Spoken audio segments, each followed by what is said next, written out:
Chapter 213 of Shrimadbhagavatam, Jarasandha, the Siege of Mathura.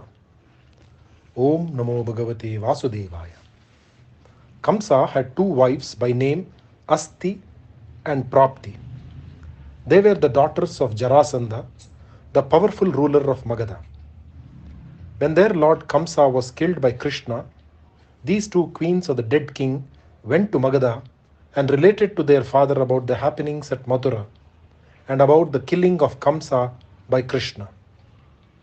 Highly incensed by this news, Jarasandha decided to rid the earth of the entire Yadava clan. He collected a huge army. It was made up of 23 Akshovinis, which surrounded the city of Mathura on all sides. Krishna saw what was happening. He saw the army, which was like an ocean of men, and this army was covering up the city on all sides. The city of Mathura was so small, and the people were panic-stricken when they realized what was happening. Krishna had several thoughts in his mind. He had to make up his mind about the course of action. He thought to himself, "Shall I kill only Jarasandha without killing the army? Shall I command the entire army after that? Or shall I destroy him as well as his army?"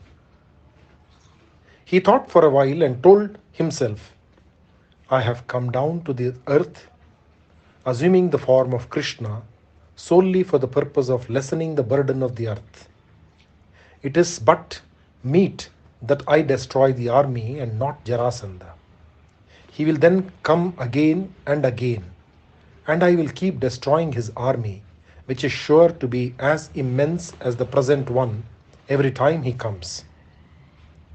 Krishna and Rama decided to fight, destroy the army, and let the master return to his kingdom unharmed. Even as they were discussing the matter, the brothers saw two chariots which appeared before them, and they appeared from the heavens. They were as glorious as the sun, and the charioteers looked like beings from the other world. All the equipments for fighting were placed in the chariots, and the charioteers came and stood before Rama and Krishna after saluting them. Krishna said, "My dear brother Rama, the chariots that have been sent to us have all the weapons necessary for us, and I therefore ask you to take arms against this ocean of men and lead us to victory. You know the purpose for which we have taken this birth. Let us destroy this immense army." Dressed in the garb of warriors, ready to fight in the forefront, the two young men sallied forth out of the city for the fight. The army they commanded was very small and meager compared to the one that faced them. Krishna's charioteer was called Dharuka, and when they came out into the open, Krishna blew on his conch, which he had acquired from Panchajana and which he had named Panchajanya. The sound of the conch filled the minds of the enemy host with fear. Jarasandha saw Krishna for the first time. He came near and said, "So you are Krishna. You are the lowest of the low, killer as you are of your own uncle. I do not like to fight with a sinner like you. It is beneath my dignity. I am ashamed to fight with a coward like you. Go back into the city. As for you, Balarama, if you can muster up enough courage to fight with me, you can. When your body is split by my sharp arrows, you will surely reach the heavens reserved for heroes. There is, of course, the alternative that you may kill me." Krishna interrupted him and said, "You are a king, and you should know by now that real heroes do not brag about their prowess but show it in action. You are, however, forgiven because you are fast approaching your end, and a dying man is apt to talk in a disjointed manner." The fight began in right earnest, and there was such a cloud of dust covering the entire field that the citizens of Mathura who stood on the terraces of their houses could see nothing but the red cloud. They could not see Krishna or Rama, nor could they see their chariots and their insignia. Garuda for Krishna and the palm tree for Rama. Krishna and Rama, in the meantime, were bent on destroying the army in a systematic manner. They went round the ocean of men and killed them all ruthlessly. By now, Jarasandha had lost his army, his chariot and his charioteer. Balarama grabbed him in his arms. Krishna, however, did not wish for the death of Jarasandha then. He therefore prevailed on his brother to let him go free. Jarasandha was beside him with grief and anger. Grief that his invasion had proved fruitless, and anger because these two youngsters were able to vanquish his army so easily, and because one of them had nearly killed him and the other, taking pity on him, had let him go free. It was Krishna who had spared him his life. Krishna, whom he had called a coward and a sinner. But he did not appreciate the gesture of Krishna. He felt highly insulated, and he could not forgive the two brothers easily. He felt highly insulted, and he could not forgive the two brothers easily. He went back to Magadha. The insult was still rankling in his heart. Several of his friends comforted him, saying that you should have been defeated by these youngsters is not because you are lacking in bravery, but because the fates were against you. There is no need for you to be so depressed on account of this failure. Jarasandha would not be comforted. He decided to perform tapas and then come back to fight. Krishna, in the meantime, went back to Mathura. He had killed Kamsa, and now the two valiant brothers had sent back Jarasandha after destroying his army. There was great joy in the heart of everyone. The city had a festive appearance, and everyone was happy. Jarasandha, however, would not let them rest in peace. 17 times he invaded the city of Mathura with his many Akshohinis, and 17 times his army was destroyed fully and his life was spared. Every time the humiliation was felt intensely by Jarasandha, but he would not give up. And so things stood until he found another person who was ready to help him fight the Yadavas. Om Namo Bhagavate Vasudevaya. Shri Krishna Arpanamastu. Chapter 214 of Shrimadbhagavatam, Kala Yavana. Om Namo Bhagavate Vasudevaya. The 18th time Jarasandha collected a fresh army and was on his way to the siege of Mathura. On the way, he met a very powerful king by name Kala Yavana. This Kala Yavana considered himself to be undaunted, and when he heard about the many humiliating defeats which Jarasandha had at the hands of the Yadava brothers, Kala Yavana decided to help him. He promised to augment the army of Jarasandha with his own, which was made up of 3 crores of mlechas. Mathura was surrounded by the immense mlecha army of Kala Yavana. For the first time in the series of sieges, Krishna and Rama paused to think about the course of action they should take. Krishna said, "Look, dear brother, the Yadavas are surely in great trouble. We are now surrounded by the enemy on all sides. Kala Yavana is reputed to be a very powerful fighter, and he has teamed up with Jarasandha. There is a possibility that these two together may take the Yadavas as captives, or they may kill our kinsmen. I suggest that we build a city in the middle of the sea and transport our people to the new city where they will be safe. We will then kill this Kala Yavana." Balarama thought it was a good suggestion. Krishna then summoned Vishwakarma, the architect of the gods, and told him about the city that had to be built in the midst of the sea. So be it, said Vishwakarma. There rose out of the sea a golden city.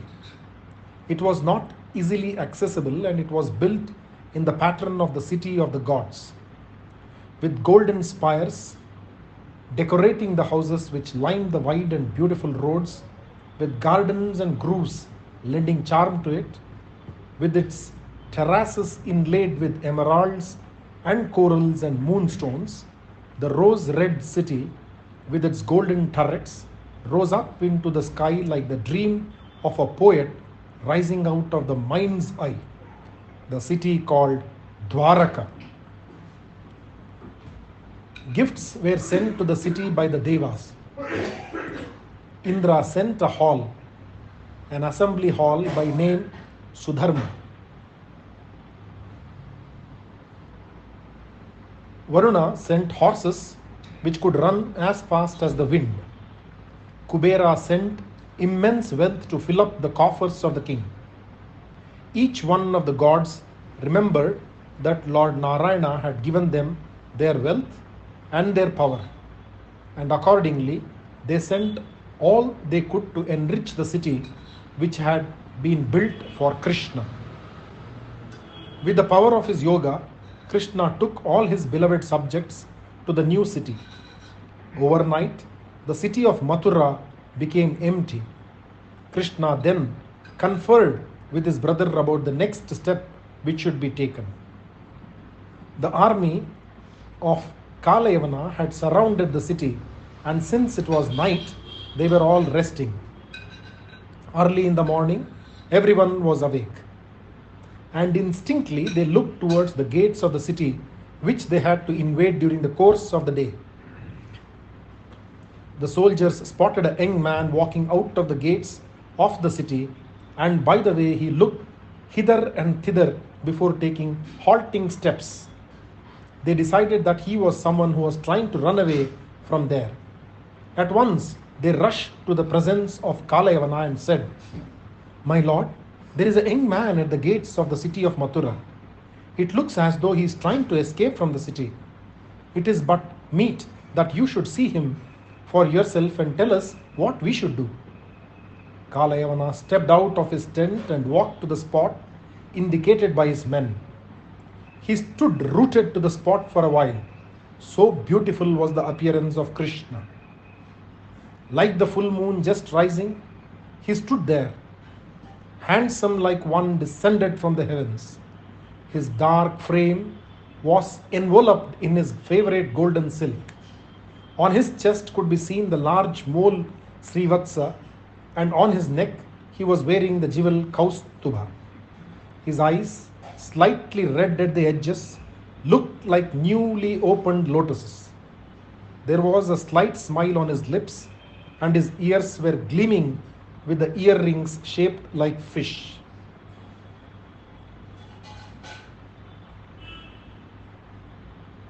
Kalayavana had heard the description of Krishna from Narada, and he said, "This must be Krishna, Vasudeva. I have heard so much about his prowess, and fortunately for me, he is here now, alone, without even a single weapon to defend himself. Now is the time to capture him and kill him. My friend Jarasandha, who is on his way, will be pleased, and so will many of Kamsa's friends who bear this Krishna so much ill will." Krishna paused long enough to make sure that he was noticed, and what was more important, that he was recognized. Then, as though he were trying to escape unnoticed, he looked all around him with his eyes darting furtively on all sides, and he began to walk away fast towards the open, away from the city from which he seemed to be running away as fast as he could. Kalayavana did not have a weapon in his hand, and he began to follow Krishna. Krishna looked back, and now he began to run as though he were feeling for life, as though he were fleeing for life. Yavana also ran faster, saying, "Stop, you coward! You are said to be a brave youngster. You are said to have killed Kamsa with your bare hands, and Jarasandha has fought with you often and has been defeated. I know. Yet I find you to be different from the picture I had formed of you. Evidently, people have told me wrong stories. Why do you run away from me? If you have courage enough, come and fight with me. See, I have no weapons either. Come and wrestle with me. Do not think I belong to the class of Chanora and Mustika. I am made of iron. It will not be so easy to kill me. Perhaps that is why you are running away from me." All the time he increased his speed, and it seemed as though Krishna was within his reach. Krishna, the Parabrahman, who is beyond the reach of the greatest of the great yogis, pretended to be within the reach of this Kalayavana. Suddenly, like a deer which runs away from danger in the form of a tiger, Krishna ran with frightened eyes and flying locks. With a loud laugh, Kalayavana followed him and said, "You are such a tender young boy. You make me think of a young sapling in my queen's garden. I almost wish I did not have to kill you, but I have known how deceptive your appearance is. I am nearing the end of my quest. A few moments more and you will be within my clutches. You cannot escape me." So the race went on. Krishna, eluding his grasp, tantalizingly near and frustratingly distant. They had now traveled quite some distance. They reached the end of the path they had been following. Ahead of them was a mountain, and Krishna, to the great amusement of Kalayavana, looked around desperately. He espied a cave, and running towards it, he revealed his intention.